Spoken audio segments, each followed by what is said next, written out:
A few months ago, Nick Cave went on BBC's Newsnight. Near the end of the program, the interviewer Kirsty Wark quoted Cave's wife, fashion designer Susie Bick, back to him. "Your wife Susie says it takes great courage to be happy."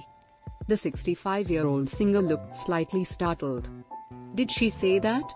Huh, she's clever." Wark confirmed that, yes, Bick had said that, and Cave paused, thought about it, then spoke.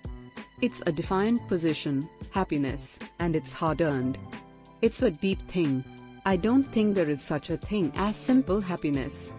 I think you lift the lid and there's all sorts of stuff going on underneath a person's ability to be optimistic about the world."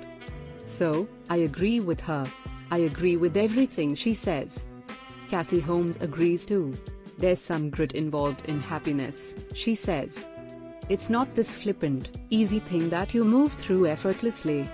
It does require strength and we have agency in it.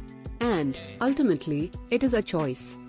Holmes, 43, is a psychologist and lecturer at the University of California, Los Angeles' Business School, and her specialist subject is happiness.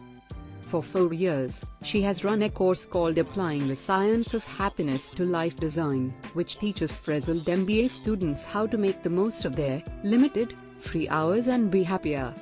The syllabus is not what you'd expect at business school. Holmes has her students write gratitude letters to people who have impacted their lives. They have to perform random acts of kindness to strangers, and they have to complete compulsory digital detoxes, during which they can't check their phones for 6 hours. They love it. So far, around 600 students have taken the course. And now, we non-business grads can learn Holmes' secrets to happiness too. Her debut book Happier Hour, How to Spend Your Time for a Better, More Meaningful Life comes out this month.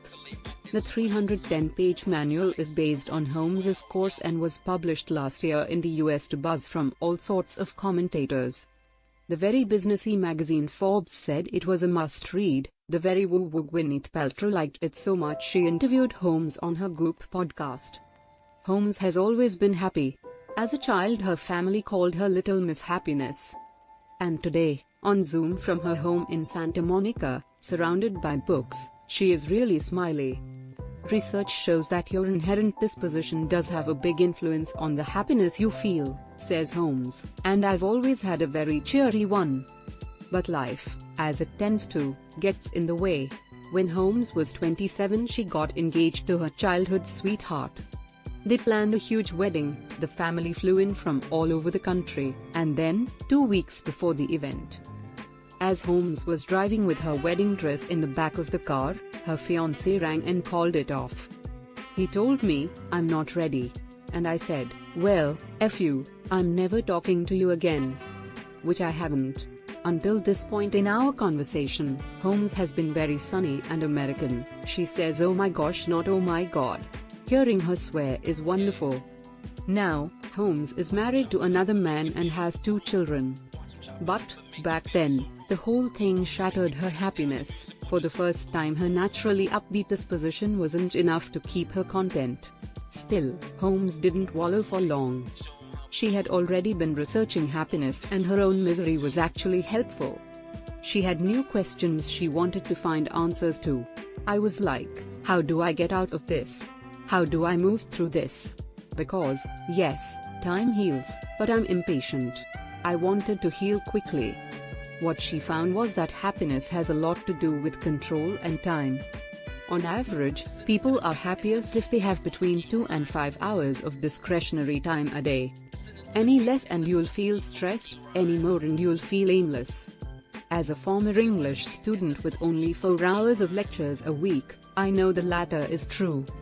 And for everyone thinking, but I don't have 2 hours of spare time a day - well, you probably do. Last year, the average Brit spent 4 hours every day looking at their mobile phone, and I doubt they all felt happier for it. Holmes recommends banning phones for a few hours - no phone zones as she calls them, at designated times during the week. But if you really don't have 2 hours spare, Holmes has solutions for that too. First, bundling - the act of combining an activity you hate, but can't avoid, with one you like, to make it more bearable. So, if you despise your commute, bundle it with a podcast. If ironing makes you want to scream into the void, bundle it with an episode of The Great British Bake Off. Second, turn routine into ritual. According to Holmes, if you do an activity regularly, you often don't think about it while you're doing it.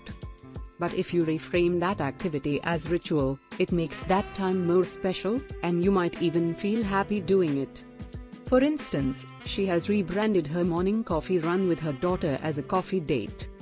They go to the same spot, they order the same thing, one flat white and one hot chocolate, and they listen to the same songs, Whitney Houston and Cyndi Lauper, on the drive there. Because really, says Holmes, time has a lot to do with perception. And, once we realize that time is precious, we are more likely to be made happy by simple, even boring, things. Holmes has a trick for this. Pick an activity and calculate how many times you have already done it, then calculate how many times you are likely to do it again. The idea being that, once you know you only have 65 more times to walk your child to school in the morning, you might not get so cross when they take ages to put their coat on. That said, I've done the maths and I'll have to take the bins out around 3,120 more times in my life. Knowing this number does not make me feel any happier. But still, I like Holmes's idea. It reminds me of the Wendy Cope poem The Orange. It's about being made happy by tiny things, in Cope's case, having lunch with friends and eating a comically large orange. After speaking to Holmes, I googled the orange and took a picture of the last verse on my phone. The rest of my day was quite easy. I did all the jobs on my list and enjoyed them and had some time over. I love you. I'm glad I exist.